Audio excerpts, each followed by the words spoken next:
Mister general mass ஹான் தலைமையில் சென்றா படையை பூலித்தேவன் எளிதாக வென்றுவிட்டன். ஆனால் நமக்கு இன்னும் அதிக பீரங்கிகளும் அதற்கு தலைமை தாங்கா மருதநாயகம் எனும் யூசப் ஹான் வேண்டும். உடனடியாக மதுரைக்கு லேட்டர் போட்டு யூசப் கானை வர வைக்கிறேன். இங்கிலாந்திலிருந்து பீரங்கிகளையும் வர வைக்கிறேன். கடந்த போரில் எளிதான வெற்றி பெற்றோம். ஆனால் போரில் வீரமரணம் அடைந்த வீரர்களுக்காக நான் துக்கப்படுகிறேன். போரில் வென்றுவிட்டோம் என வெள்ளையர்களை குறைத்து எடை போட்டு விடக்கூடாது.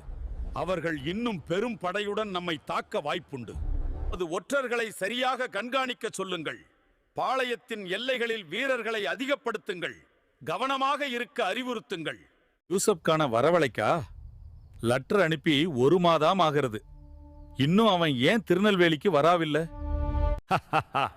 வந்துவிட்டேன் மிஸ்டர் ஜெனரல், வந்துவிட்டேன். இவ்வளவு அவசரமாக என்னை அழைத்ததன் நோக்கம் காரணம் இருக்கிறது. முதலில் நம்மாய் ஒருவான் எதிர்க்கா துணிந்து விட்டான். போரில் வென்றும் விட்டான். அவனை நேருக்கு நேர் சண்டியிட்டு வெற்றி பெற முடியாது. சூழ்ச்சி செய்து மட்டுமே ஜெயிக்க முடியும். அதற்குத்தான் உன்னை அழைத்தேன். எனக்கு முன்பே எல்லாம் தெரியும். இப்போது இந்த வேலையை என்னிடம் விட்டுவிடுங்கள். நான் பார்த்துக் கொள்கிறேன். முதலில் பீரங்கி படைகளை கொண்டு ஒரே நேரத்தில் நெற்கட்டான் செவ்வல் கோட்டையை தாக்கினால் அவர்களை வலுவிழக்கச் செய்யலாம். பீரங்கிகளை சுடுங்கள். கோட்டை சுவர்களில் குண்டுகள் மழையாக பொழியட்டும். பீரங்கிகளை நெருங்கும் எவரையும் சுடுங்கள். வீரர்களே, பின்வாங்காதீர்கள், முன்னேறுங்கள், கோட்டைக்குள் நுழையுங்கள்.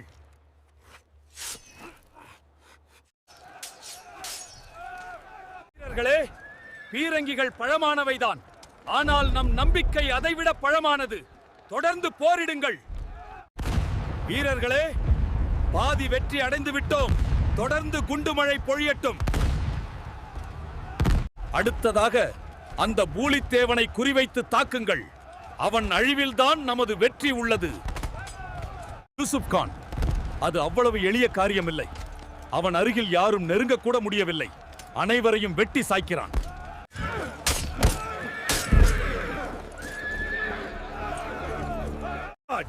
We will not be defeated.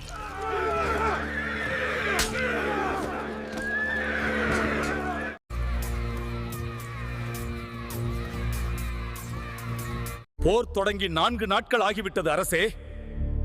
வெள்ளையர்கள் நமது பாதி அளவு கோட்டைகளை தகர்த்து விட்டனர். இதே நிலை தொடர்ந்தால் இந்த பூலி நாடு முழுமையாக அழிய நேரிடும். அதை தடுக்க ஒரே வழி, நீங்கள் இங்கிருந்து தப்பிக்க வேண்டும். உயிருக்கு பயந்து ஓடுவதா? பூலி நாட்டுப்புலி. எண்ணில் ஓடும் ரத்தத்திற்கு பயம் என்றால் என்னவென்று தெரியாது அமைச்சரே.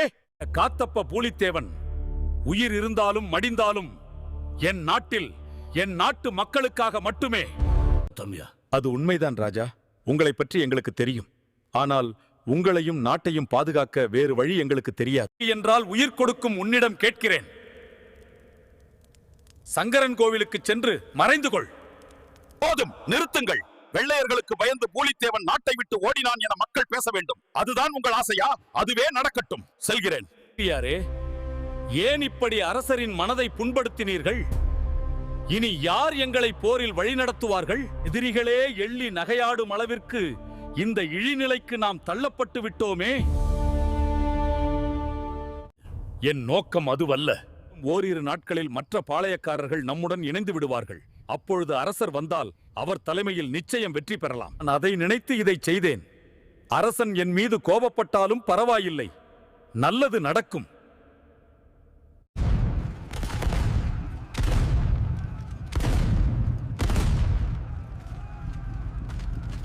யூசுப் கான், நாம் இங்கு போரிடுகிறோம். ஆனால் பூலித்தேவன் இங்கிருந்து தப்பித்து விட்டார். என்ன சொன்னாலும் சரி, அவன் எங்கு சென்றாலும் சரி, பூலித்தேவனையும் அவன் பாளையத்தையும் அழிப்பேன்.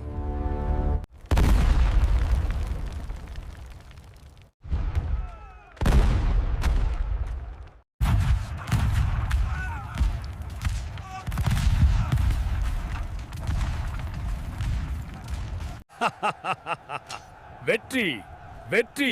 தெரித்து ஓடுகிறார்கள். உடனடியாக ஜெனரலிடம் இதை சொல்ல வேண்டும். மிஸ்டர் ஜெனரல், நெற்கட்டான் செவ்வல் பாளையத்தின் அழிவை உங்களுக்கு பரிசாக கொண்டு வந்திருக்கிறேன். முழுவதும் தகர்க்கப்பட்டது, மண்ணோடு மண்ணாக்கப்பட்டது. ஆனால் அந்த பூலித்தேவன் தப்பித்து விட்டான். எங்கு இருக்கிறான் என்பது தெரியவில்லை. உலகையும் கட்டிக்காக்கும் சங்கரநாராயணரே, என் நாட்டையும் நாட்டு மக்களையும் எதிரிகளிடமிருந்து காக்க முடியாமல் ஓடி வந்த அரசனாகிவிட்டேன். கோரிக்கைக்காக எனது மக்களை தவிக்க விட்டு வந்த என்னை என் மக்களிடமே சேர்த்து விடு இறைவா, என் மக்களிடமே சேர்த்து விடு இறைவா.